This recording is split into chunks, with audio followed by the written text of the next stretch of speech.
Hola, buenos días, buenas tardes, buenas noches, en cualquier lugar del mundo y a cualquier hora en la que entren a ver esta grabación.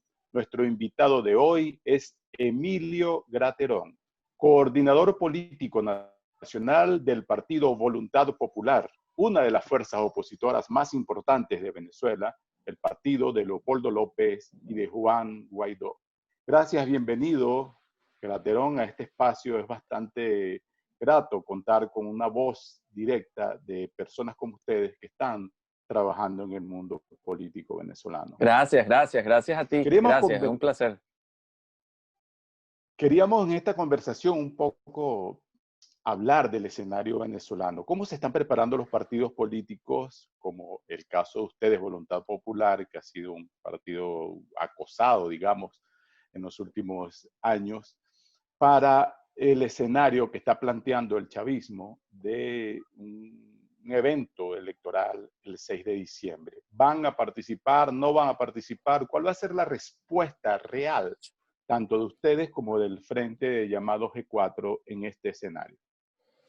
Mira, yo creo que aquí el régimen tenía claramente establecido como un plan, un patrón, que se parece mucho a lo que ha repetido siempre. El régimen pretendió plantear una ruta unidireccional por parte de ellos, utilizando el abuso de poder, los abusos establecidos a través del tribunal del régimen, etcétera, esperando que las fuerzas democráticas del país se vieran como en una especie de dilema, se produjeran divisiones, se produjera diatriba interna y lo que sucedió fue realmente todo lo contrario, a pesar de que en las redes sociales y a pesar de que en algunos espacios de opinión se pueda percibir otra cosa.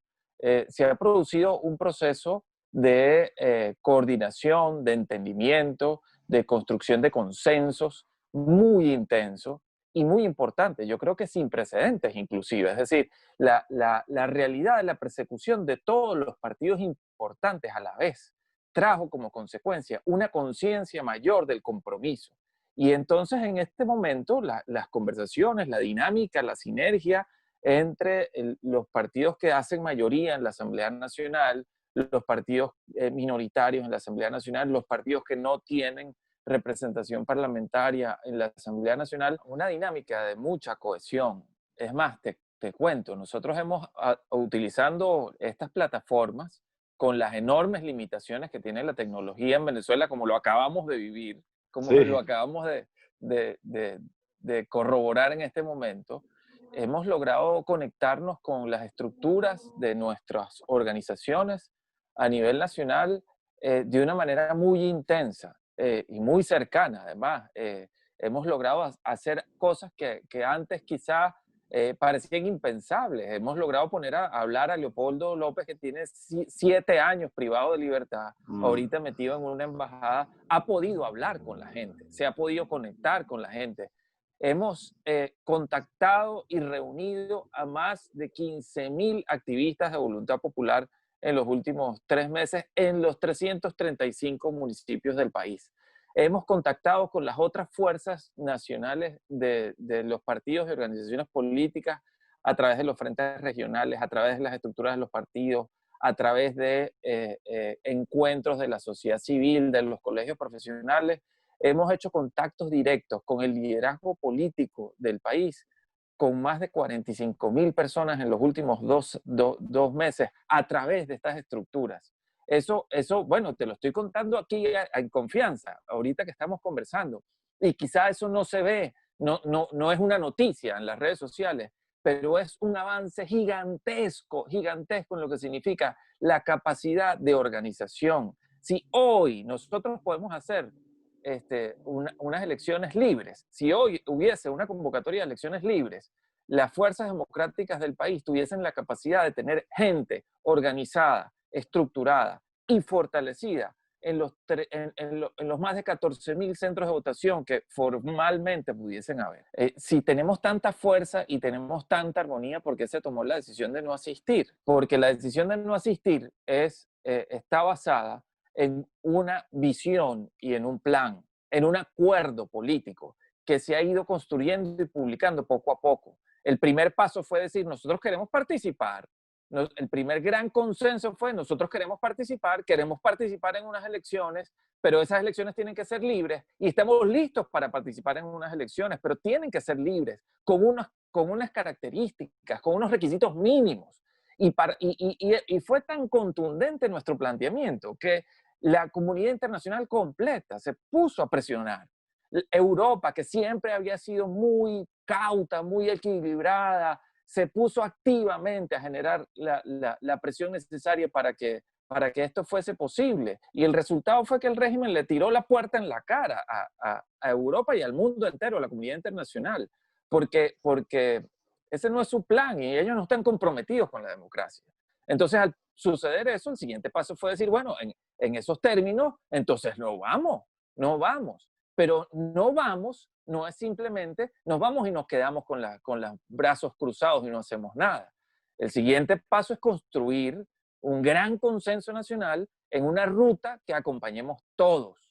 Y esa ruta es el Pacto de Unidad Nacional por la Libertad, que es lo que estamos construyendo ahorita y lo que se llamó al debate en este momento. Hace apenas 24 horas el presidente llamó al debate. Quisiera detenerme allí un segundo, porque las evidencias indican que de cualquier forma, a trocha y mocha, el gobierno va a llevar adelante esa elección, esos comicios, como lo quieras llamar, del 6 de diciembre, inclusive aunque sean desconocidos por buena parte de la comunidad internacional. Entonces, en este contexto, ¿cómo pueden ustedes en tan poco tiempo dar una respuesta contundente que logre galvanizar a la opinión pública venezolana con todas estas limitaciones de las cuales estamos hablando? Mira, ahorita viene el Pacto de Unidad Nacional y toda la discusión y el debate. El pacto va a tener un llamado a la acción. Ese llamado a la acción, en este momento, consultando con mucha gente, haciendo profundos estudios de opinión pública, consultando y construyendo también los consensos, todo parece indicar que hay un enorme consenso sobre que el hecho más movilizador, más motivador y que produce consecuencias reales y concretas es la convocatoria a un referendo generado desde Presidencia y desde la Asamblea Nacional. Ese referéndum tendría el reconocimiento de la comunidad internacional, sería avalado y, digamos, ejerciéndose el trabajo de un CNE que no existe, lo haría la OEA y los organismos internacionales, y podríamos tener una consulta real, vinculante, sobre cosas específicas que realmente tengan consecuencias reales. Sobre eso también hay una discusión, qué es lo que se consulta, qué es lo que se somete a referéndum. Hay una primera cosa fundamental que es lo que ¿Cuándo pasó sería el ese día de ayer. referendo? Quizás los primeros días de diciembre, los últimos días de noviembre, muy probablemente, según las cuentas realistas, desde el punto de vista logístico y tecnológico que son posibles, ¿no? Irresponsablemente decirlo, ¿no? Pero ¿cómo harían para movilizar a las personas en medio de la pandemia y de las restricciones? Un país que no tiene gasolina, que no tiene transporte público, un país donde hay unas cuarentenas decretadas que el gobierno ha usado para aumentar el control social. ¿Cómo movilizar a la gente para que salga a un referendo que ustedes están proponiendo? Sí, obviamente el proceso de votación en ese referéndum no es un proceso clásico, ¿no? Ni es un proceso, ni es un referéndum convencional. Es un referéndum absolutamente especial. En primer lugar, porque es un referéndum destinado a validar mediante la votación popular la ruta para la restitución de la democracia en Venezuela y los mecanismos para poder acceder a financiamiento internacional de forma masiva para poder atender la grave crisis venezolana, la grave crisis social que viven los venezolanos. En segundo lugar, que es completamente especial por la circunstancia logística, sanitaria y social que se vive en Venezuela. Y por eso se está trabajando con personas de alto nivel técnico para que el proceso de elección sea un proceso mixto, es decir, que tú puedas hacerlo presencialmente si las condiciones sanitarias y logísticas te lo permiten, a través de varias opciones tecnológicas para que puedas ejercer tu derecho por varias vías tecnológicas seguras, e inclusive se ha considerado que no sea un solo día, sino que sea un lapso de tiempo para participar. Esas experiencias, de esas experiencias hay precedentes en muchos sitios del mundo, donde las elecciones duran una semana, por ejemplo. Se abre el proceso de votación un domingo y se cierra el domingo siguiente. Se ofrecen muchos mecanismos para ejercer el derecho al voto, inclusive a través de couriers privados con pago en destino, etc. Es decir, hasta ¿Y qué les físicamente. preguntarían a las personas? Imagino que están los partidos políticos ahora intentando llegar a un acuerdo, pero ¿hacia dónde apuntan? ¿En qué dirección estas preguntas? Mira, Del referendo, quiero decir.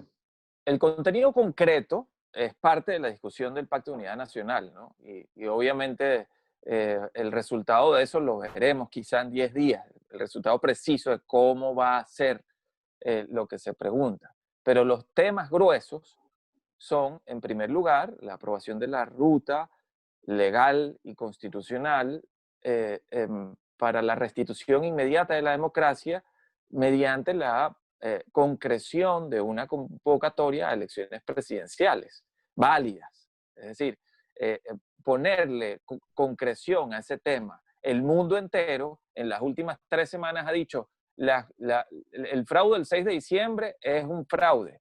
Eso no son unas elecciones, no lo vamos a reconocer. La solución de Venezuela son unas elecciones presidenciales libres. Ajá, entonces, ¿cómo llegamos a las elecciones presidenciales libres si el régimen no quiere hacerlas?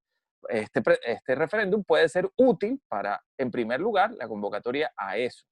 En segundo lugar, como eso no es inmediato y mágico, tiene que haber una validación para poder acceder masivamente por parte del el gobierno interino a recursos para atender socialmente la crisis. Es decir, no podemos seguir en esta dinámica desgastante y terriblemente difícil, mediante la cual ayer se publicó una licencia para atender a los héroes de la salud que se tardó meses en cumplir un procedimiento burocrático que en condiciones normales debió haber durado días, ¿no? Entonces, ese tipo Sí. de limitaciones para poder atender a la gente, tenemos que romperlas con una validación del voto popular y con un reconocimiento legal a los poderes de atender a la gente que tienen que darse. Y la tercera cosa, que yo creo que es fundamental también sobre la consulta a la gente, es el tema de el verdadero poder que va a ejercerse en Venezuela de aquí a la celebración de las elecciones presidenciales. Tú me dirías, me preguntas, ajá, ¿y qué pasa el 5 de enero? ¿Qué pasa el 5 de enero con la Asamblea Nacional? Yo creo que Es la gran no es un pregunta.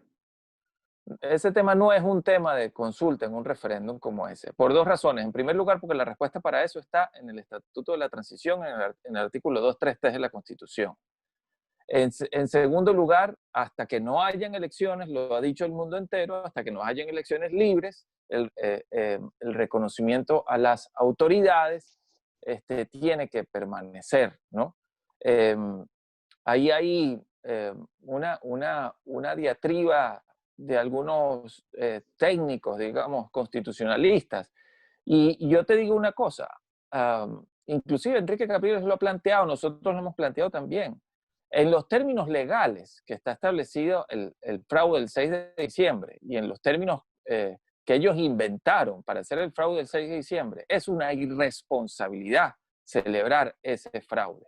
No solamente porque constitucionalmente no cumple los requisitos mínimos para hacer un proceso electoral válido, pero además social y sanitariamente es una irresponsabilidad, porque tú no puedes exponer a la gente a ponerlas a hacerle colas y no darle opciones a tener que hacer una cola para registrarse, a tener que asistir a un proceso clásico electoral en medio de una pandemia. Es una terrible irresponsabilidad. Por lo tanto, lo más probable es que ese proceso se tenga que suspender. Ese proceso se tiene que suspender, no puede suceder. Entonces, para la gente que anda con el lío de que, ¿qué pasará el 5 de enero? ¿Qué pasará? Ajá, y si el Mm. proceso el 6 de diciembre se suspende, no es la misma respuesta. No es exactamente la misma respuesta. Es un proceso que no existe, que no es válido.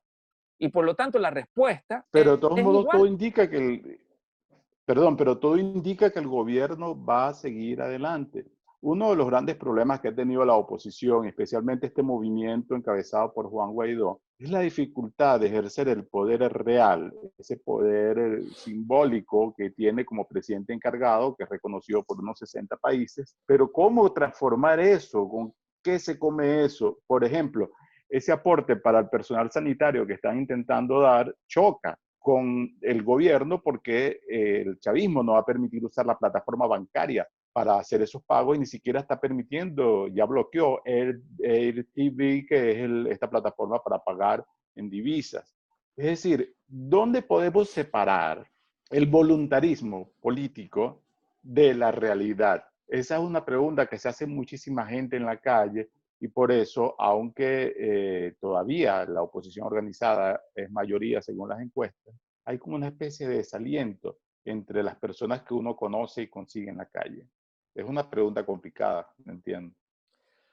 Mira, te digo aquí en confianza.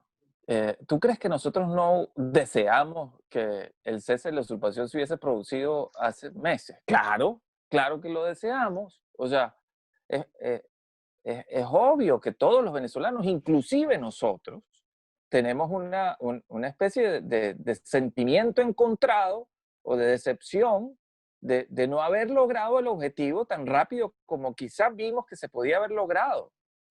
Ahora, eso nos va a detener, eso nos va a frenar. No, no nos puede frenar y tampoco nos puede llevar al suicidio, ¿no? Entonces, ¿cuál es el planteamiento que estamos haciendo? Precisamente, ese referéndum quizá puede darnos herramientas y poderes y fuerzas que nos permitan una capacidad logística, operativa y de concreción a nivel nacional e internacional, inclusive hasta financiero, este, que nos permita avanzar mucho más rápido, por una parte.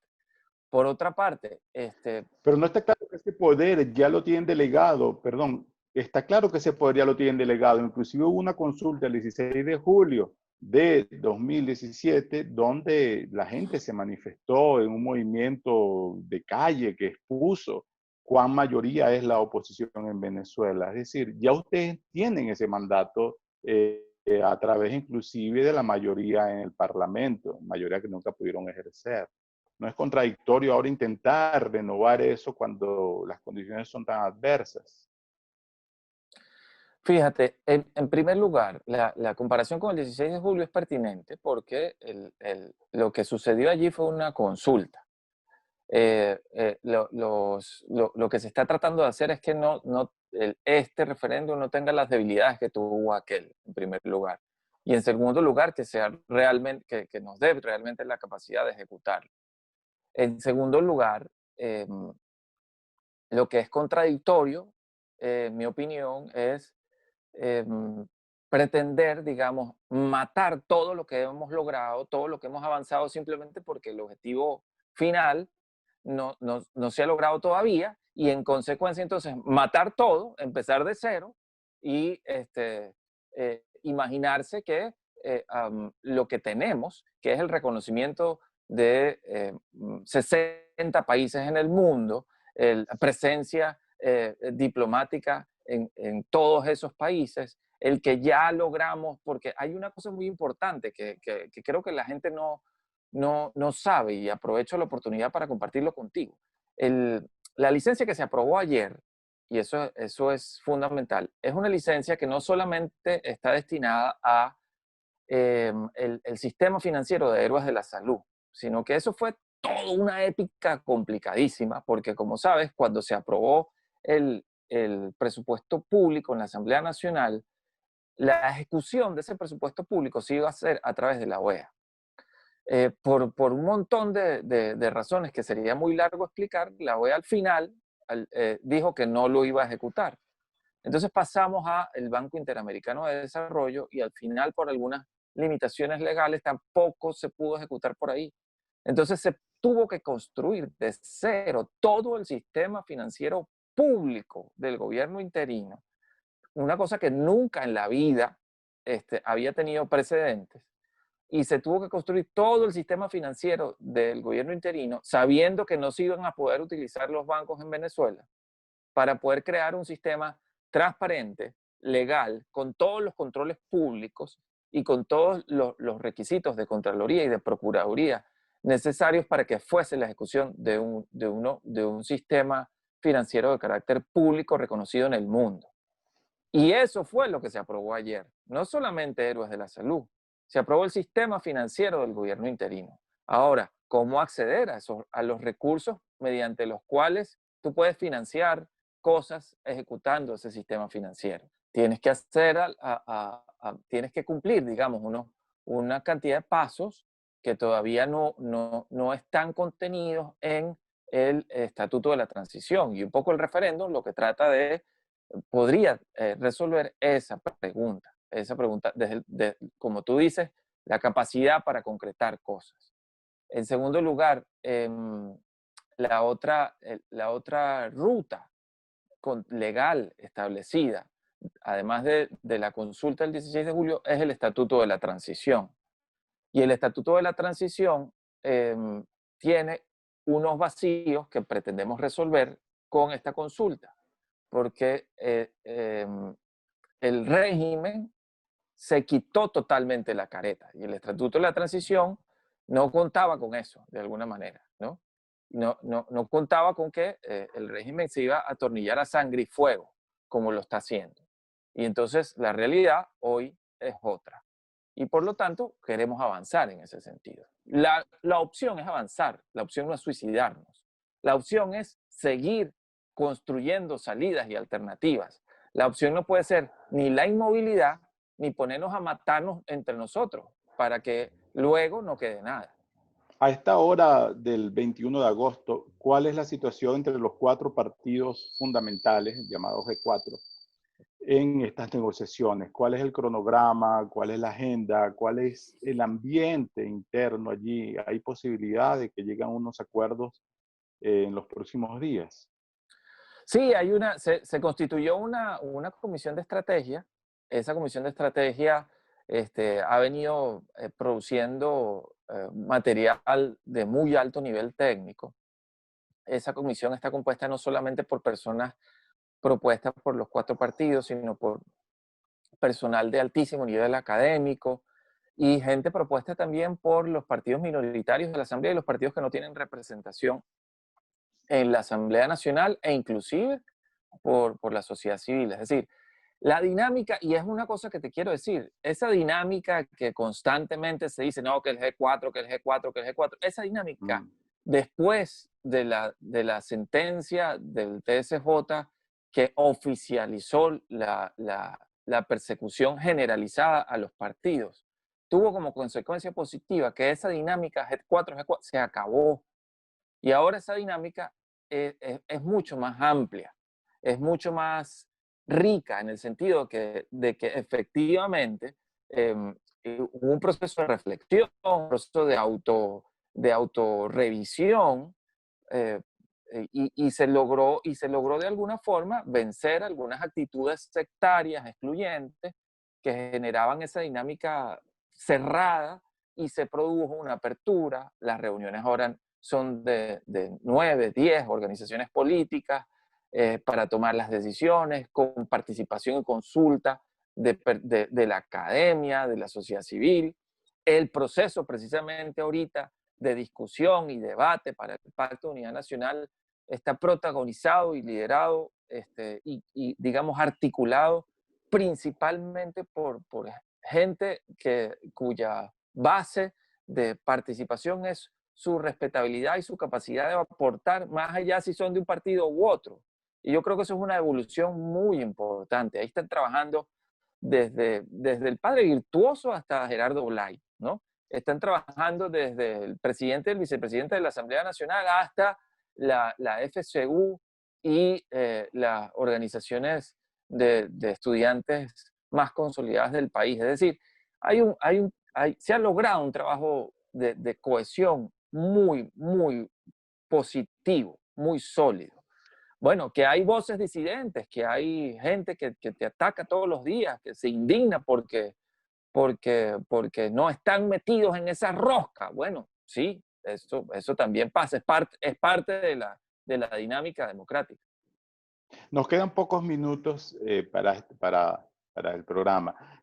Dos cositas. De allí, de esas reuniones, de ese consenso, que sale este documento, de alguna forma, este mensaje del episcopado, donde dice la urgencia de tener una respuesta más allá de la simple abstención. En términos concretos, ¿qué le diría a las personas?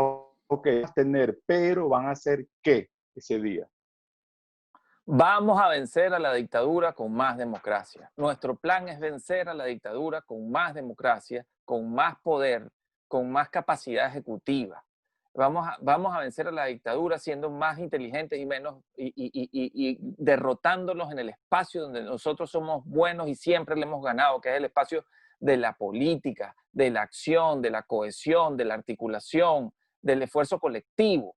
Vamos a vencer a la dictadura con el apoyo de la comunidad internacional, el reconocimiento de la comunidad internacional, ejerciendo los poderes que los ciudadanos tenemos en nuestras manos, sin fantasías, con cosas concretas y pragmáticas. Eso es lo que estamos construyendo. Y estamos construyendo eso en un verdadero consenso nacional. Es lo que reclama Venezuela. Lo más importante es que lo hagamos juntos. Y siempre que lo hemos hecho juntos, hemos vencido. Y eso es lo que estamos haciendo. Bueno, como te digo, pueden haber voces disidentes, voces discordantes, pero estamos construyéndolo juntos.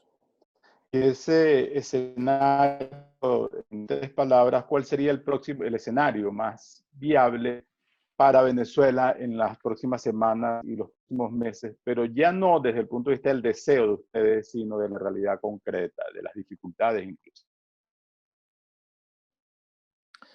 Mira, yo no soy pitonizo, ¿no? Ni tengo la capacidad de adivinar el futuro.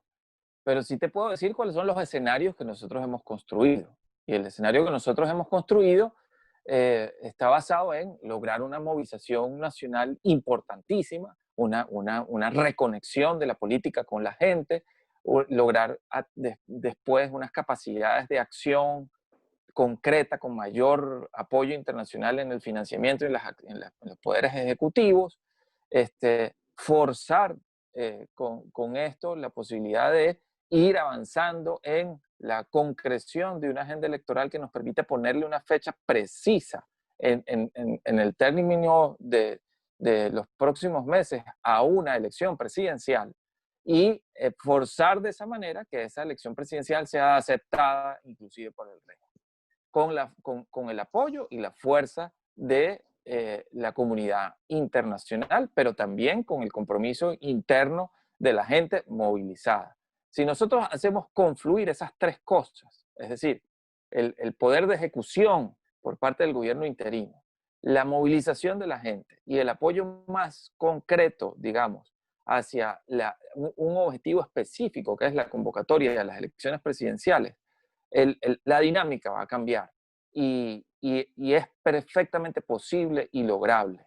Y no hay que esperar muchos años, se puede lograr en meses.